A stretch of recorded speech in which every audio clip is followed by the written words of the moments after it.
So, guys, tell me, why are you making this trip to India? What's it about?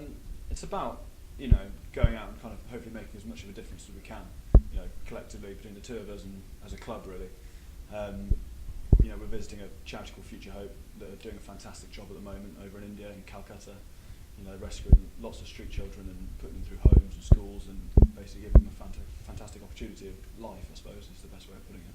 And is this the sort of street children we've seen, typically from Slumdog Millionaire sort of thing? Is it that sort of thing you're trying to make a difference?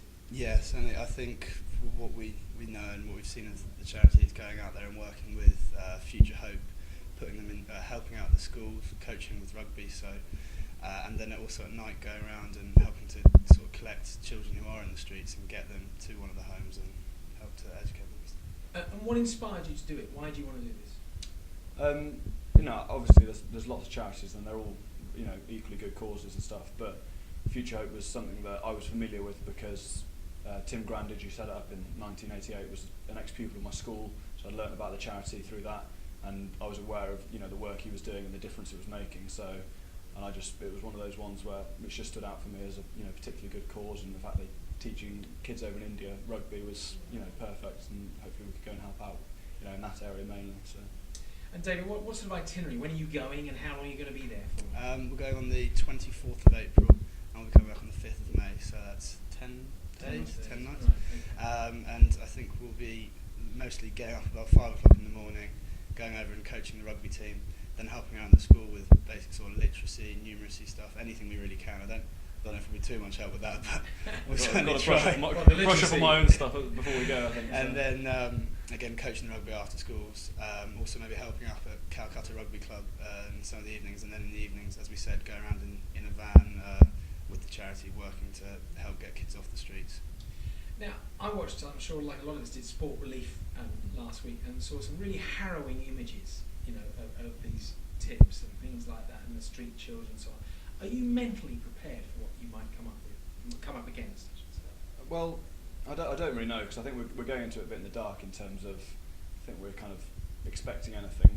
It's nothing I've actually faced before in my life, and I'm sure Dave's in the same position, so you don't know how you're going to react to seeing certain things that you've never experienced. So I couldn't answer the question. I don't know how I'll react to it in those terms. So David, have you got any view at all? No, I mean I've done a bit of I've been out to Shenstown and Cape Town, and I've been to an orphanage in Kenya, but nothing for this sort of duration time. That was for a day. So I think we had a meeting with Tim Grandage when he was over in the UK a couple of weeks ago, and we sort of saw a presentation and saw some of the photos of things we'll be doing out there, and I think that was it sort of made it very real for both of us in terms of, like Ollie said, we didn't quite know what to expect, but I think it's going to be a hugely humbling experience, and hopefully, it's just something we can give as much as we can in those 10 days and help out as much as we can.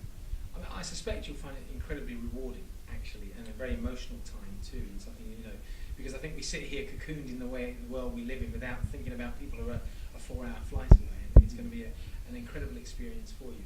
Are you raising money for this at all?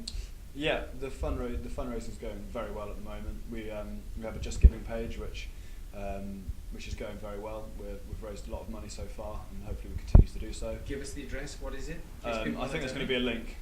We'll put a link on, and on Sunday at the game, we're going to get a few of the players that aren't playing involved in the 22-man squad to get around with the buckets and get around as many of you guys as possible at the game, and hopefully collect as much money as possible.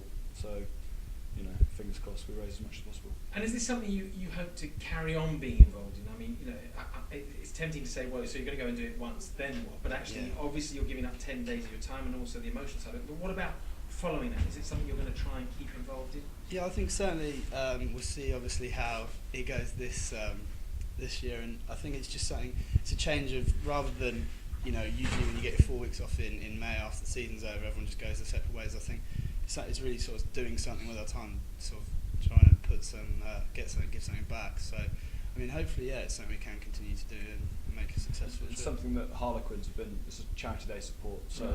I think for London Scottish to build a link with them would be fantastic, and whether they can send a couple of players out next year as well and start to build a link up with them would be absolutely brilliant, because they've got quite a rugby link. It would be a great thing to get sorted. And Kenny Logan just speeding away there. Thanks, Kenny. What are your personal hopes for this trip? Do you have any? I mean, have you thought about? We haven't got any goals as such in terms of specific goals we want to achieve. We want to, make it as productive as possible for the kids while we're there. We want to be, work to death, as it were, while we're there, and then to use us for as much as we can possibly do and make ourselves as useful as possible for the 10 days, and hopefully, raise as much money to put into the schools and the homes so they can, provide for as many kids as possible, really. So. And that's our and David, anything from your point of view? No, again, I'm not really going in with any sort of set goal, but just if we can be of any help in any way, so if that's in the classroom, if that's out on the rugby field, if that's in the homes in the evenings, then anything we do will just be a real bonus for me. Well, guys, I'm sure I speak for anyone watching this and people who know you. A lot of people talk about doing things, but you're actually doing something, and I take my hat off to you. Full of admiration for what you're doing. And I'm certain it's going to be a life-changing experience for you guys too. So I know that people can still donate, and Just Giving, and we'll put a link up on the website to go with this. So make sure you give your money. But I just wish you the very best of luck and have a fantastic trip.